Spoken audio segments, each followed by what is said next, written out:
I come from a very political background, but for most of my life I wasn't really all that political.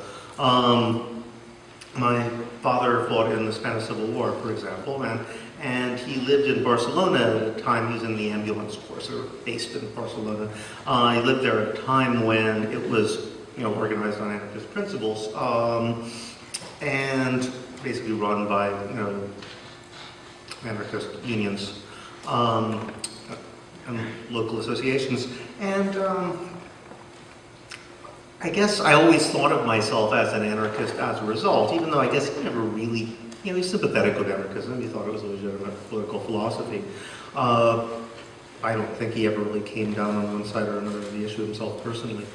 But in a way, it's almost inevitable if you grow up in a household where anarchism is considered a reasonable political philosophy that you will become an anarchist, because the way I think of it is, most people don't think anarchism is a bad idea. They think it's insane. Yeah, sure, I mean, if we didn't have cops in prisons and everybody was nice to each other, that would be great, dream on. That's generally the attitude. So if you know that it's not crazy, that it's actually been done, well, why not be one? There really isn't any very good reason other than implausibility.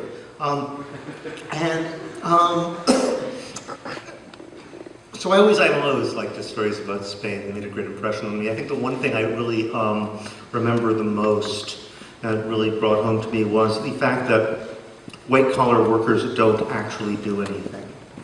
I think that's what I really learned from my father, from his experiences in Spain, because basically that was what they did in the Spanish Revolution, in the cities at least. They simply got rid of all the white-collar workers, and nothing much changed. Trains still ran, factories still produced things, buses still worked. It turns out those guys don't actually do much of anything. That can't be done by, people on the job, in their spare half hour or hour of the day. Mainly they are just there to make you feel bad about yourself in various ways. All right, so, okay, so I came from a background where, well, why not be an anarchist? It seems plausible enough. And so I thought of myself as one, but it didn't really mean much. Occasionally I'd try to get involved. This is the 80s. Maybe I just had bad luck in what I tried to hook up with. Because it was my experience that a lot of the people I met were kind of jerks. It seemed like, I always call it the Bob Black period of anarchism. It was a period where everybody seemed to be this little sectarian party of one person yelling at each other. And I would kind of go and be disturbed and after a few days leave again. So I never got involved, but I decided to become an anthropologist. I ended up going to Madagascar for one reason or another. And by sheer coincidence, kind of, I stumbled into a place where the state had in fact disappeared. I was living in an anarchist society. But the fascinating thing is it took me a while to figure it out. People had warned me at first, well, I hear the state authorities disappeared in a lot of the countryside, you should look out. So I went off, and I was in a small town, which was also in the surrounding countryside, but, the town was like an hour's drive out of the capital. It's hardly out in the boonies anywhere. And, there was government offices, there were people in the government offices typing things, there was a police station, there was a gendarme station, and various other state facilities, so, it seemed obvious there was a government here. But as time went on, I realized there was something kind of weird going on here. Actually, I think what gave it away is I heard this story about this guy named Henri, who was this enormous, scary guy who was either insane or pretending to be insane. People seem to have mixed opinions on this one, but all agreed that he was terrible, and he would, he was violent, he would beat people up, he was sexual assault, he would steal things and take things and dare people to do something about it. So eventually people thought something needed to be done about this guy. And this is a town of 10,000 people, right? And as I learned, there seems to be this sort of basic principle in Madagascar that if you want to lynch someone, you have to get their parents' permission first. If you think about it, make sure it really doesn't happen very often. And if it does, there's probably a very good reason.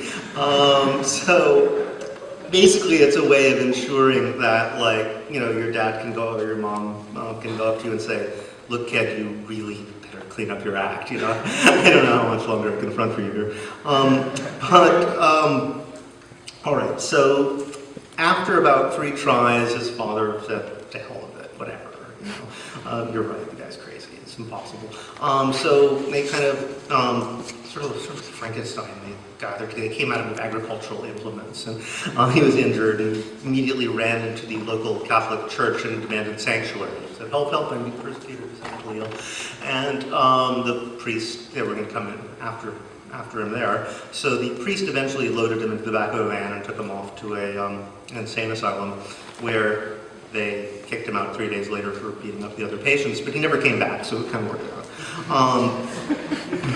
But be this as it may, when I was hearing the story, I suddenly realized, wait a minute, there's like a police station right over there, Why didn't they do something about it? And they were like, yeah, but have you seen Henri?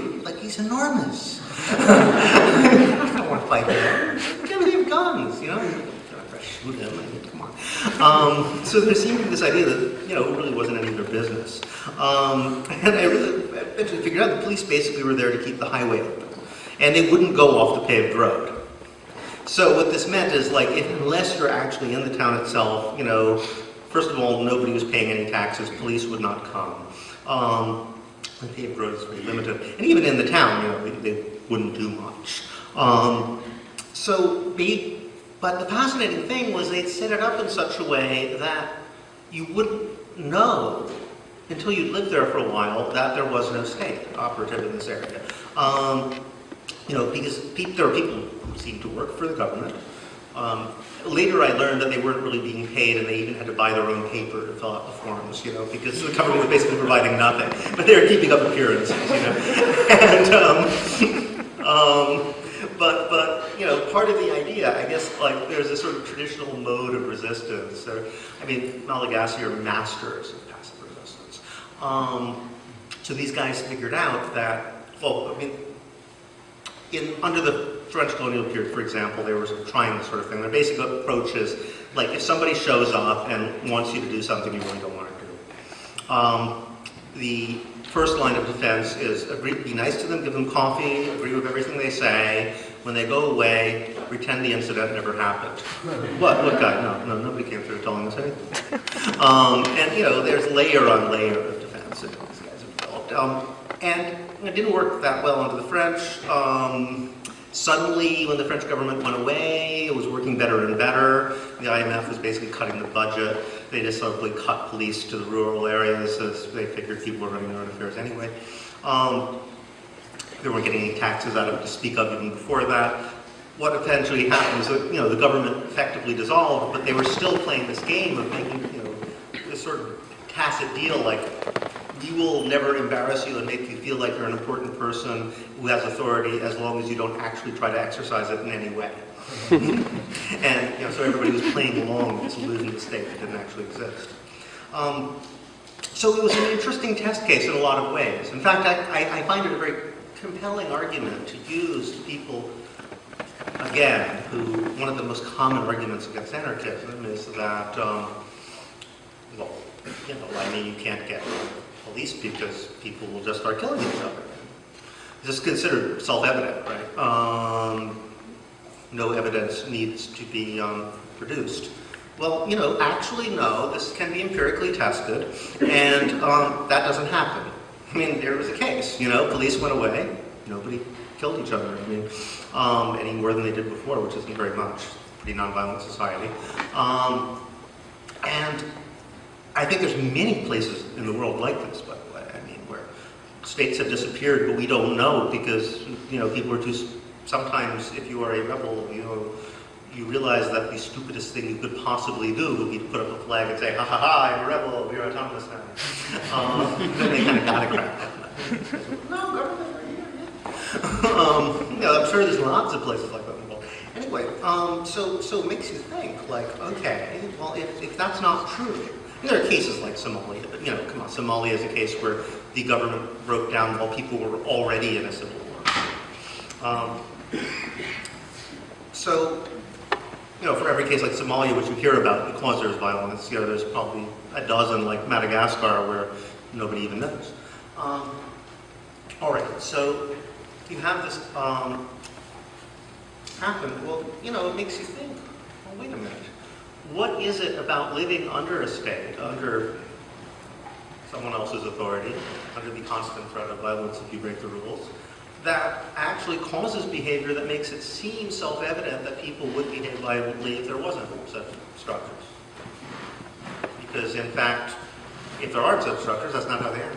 Anyway, okay, so there I was in Madagascar. I come back, I get a job, I'm teaching at Yale. One day I walk out of class, and there's a newspaper box that says, excuse me, says martial law declared in Seattle. Which is what most people in America say. And soon enough I discovered that the social movement that I'd always kind of wished would exist but didn't actually had formed during the time that I wasn't paying attention. I immediately, thank you. This is my fourth event today. My immediate reaction was like, great, where do I join? No, this is fun. So I got involved in the Direct Action Network in New York, and there are, I guess, two things that really kind of really surprised me, and which I've been trying to think about how to deal with ever since. One is that people were trying to develop this model of consensus-based direct democracy, which we identify with the anarchist tradition that comes out of Quakerism and feminism just as much or more. But anarchists have really adopted it because it's the type of process that could work in a society without coercive enforcement of decisions. And it was a wonderful thing for me, but I suddenly realized that that is what people were doing in Madagascar. And that's how decisions had traditionally been made in Madagascar for 1,000 years, probably. And one reason I hadn't been completely able to understand what I was seeing when people did that at the time was that it was so natural to people that nobody really talked about it. It was just how you do things. Whereas us as Americans, even though we thought we lived in a democratic society, how many of us have really had any experience sitting down with a whole bunch of people making a collective decision on an egalitarian basis? Maybe when we're ordering pizza or something.